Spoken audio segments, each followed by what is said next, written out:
What is up, you guys? Welcome back to another video. Thanks for hopping on and watching this. I'm excited to throw this one out. This is going to be a pretty quick video. It's just kind of going through my rifle setup for this 2025 season and just kind of some of the things that I like about what I'm shooting this year and why I think it's important. I've had a few people ask about this type of video, just going through my rifle setup. So I'm going to go through it, and hopefully it gives you guys some value and you can take something away from this. If not, at least you can just kind of get to see what I shoot. So let's jump into it. The rifle I'm shooting this year is the Alpine CT from Weatherby. This is in the Model 307 chassis. And this is an awesome gun. Full carbon fiber stock, carbon barrel. This is a BSF barrel, so it's a fluted barrel wrapped in carbon. One of the things about this barrel from Weatherby that I really love is the brake on the front. So this is a self-timing brake, and it works really good. I've really been impressed with it. I have another 7PRC, and this thing is so much easier and funner to shoot just because it does not kick nearly as hard. And I can shoot this one for a lot longer and not feel like my shoulder's just getting bruised every time. So love that. This rifle with everything on it right now weighs in at about 9.5 pounds, which really isn't too bad for a backcountry rifle like this. It shoots great, and it's worked good for me so far. Let's just move from the front to the back of this rifle. So next thing is this bipod. It's a cheap bipod. It's a Magpul. It's all plastic and doesn't have a ton of movement and versatility in it. You can adjust kind of the length of the legs. If you can't afford it, I would probably recommend going with a little bit better, more expensive, nicer bipod. This is the one I got because just because of budget reasons, and I don't mind it. It's actually it's been pretty good for me so far, and I've used it on most shots. But I'm gonna keep running this for this season and keep going with that bipod. And then this scope right here, this is a Hawke Optics scope. They sent me this scope to get some photos of it, and so I used it a bunch, got some content for them. I do like the scope. It's got this specific version. It has like all the hashes, which is just kind of fun, but I found myself not really necessarily needing or using all like the hashes for MOA like when I'm in a hunting situation. It's cool to have them to be like, well, if I ever needed to and I needed to hold for wind or something, I wouldn't have to adjust. But I like the scope in general. It lets in a lot of light. It's just good features. It's pretty sturdy. I may switch out scopes to something different this season, but as of right now, it's a great scope. And then the scope is mounted with RPM scope rings. I love these scope rings. I think they're the best scope rings on the market. They've got a built-in level on the bottom, so it makes it super easy to not only mount the scope, but also to get level when you're in a shooting situation.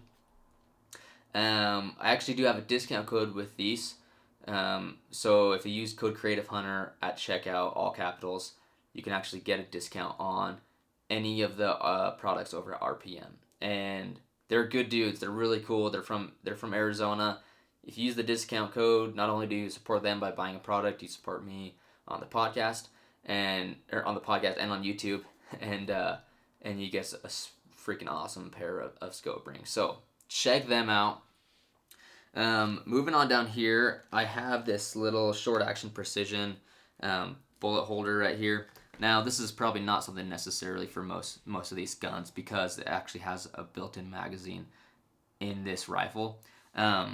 I think it's cool, and I think it's kind of fun to have on here, and it's Velcro, so I can pull it on and off if I need to. It's a lot of the stuff that I use for pouches on my pack and on my Bino harness and stuff have Velcro, so I can stick this anywhere I need if I don't want it on my rifle. Otherwise, it just stays there with an extra couple bullets in case I need them. But I can fit a handful of bullets in the magazine already, so I don't really... I mean, it's just kind of up to you. I just think it's cool, and they're cheap, so I threw it on here because just in case you ever do need it, it can be pretty handy. Okay,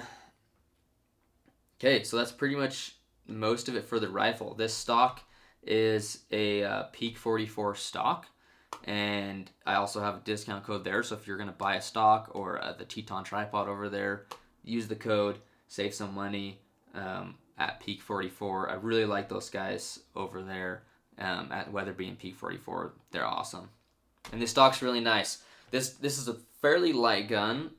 Like I said, it's coming in at 9.5 pounds, which really isn't bad. I'd say probably some of the heavier parts of this gun is the scope and the bipod. They're not really built for lightweight stuff, which is okay sometimes. Since this is like a full carbon stock, carbon barrel rifle, I don't really have any issues carrying it around in the backcountry. Something I do want to point out that's super important is I don't have any sort of sun shield for this rifle scope, but I have these Bino visors. You might have seen these before. This is just a product that I came out with in the fall of 2024. This fits in your Bino harness, but it will strap onto your binoculars, your spotting scope, your rifle scope if you're trying to shoot or glass into the sun, especially in the early morning. If you're glassing a hillside and that sun pops up right behind that hillside in your face and you're trying to get a shot or see something, you can pull this out. If you're going to strap it on your binos or your spotting scope, all you do is undo the Velcro. It's got an elastic and it'll fit on anything that it has the size to, but you can also throw it on your rifle scope. So I just kind of keep it at the normal flat size here, and I'll pinch it, make sure there's a good hole there, and it will slide super easy onto your scope. And this is not going to get in your way, but it's going to block the sunlight if you're trying to glass and shoot into the sun. So this is rad. You can check these out on our website and use code YouTube15 for a discount there. They're $40 on the website. Use code YouTube15, you get 15% off. Other than that, let's jump into bullets real quick and finish this off with the bullets. So the bullets I'm shooting are the Hornady Match. These are 180 grain 7 PRCs. Great success with these so far. I've shot this gun out to 850 yards, and it's a pack driver. I haven't shot anything hunting that far yet, and I probably won't. Normally I try to keep things within like 500 yards or less, but my wife shot a bull with these bullets. I shot a deer, and my brother-in-law shot a deer, all with this gun and these bullets, so it's been great. But that's it for the rifle setup. If you have any questions, throw them in the comments. Let me know what you're running, and thanks you guys for watching. We'll catch you guys in the next video.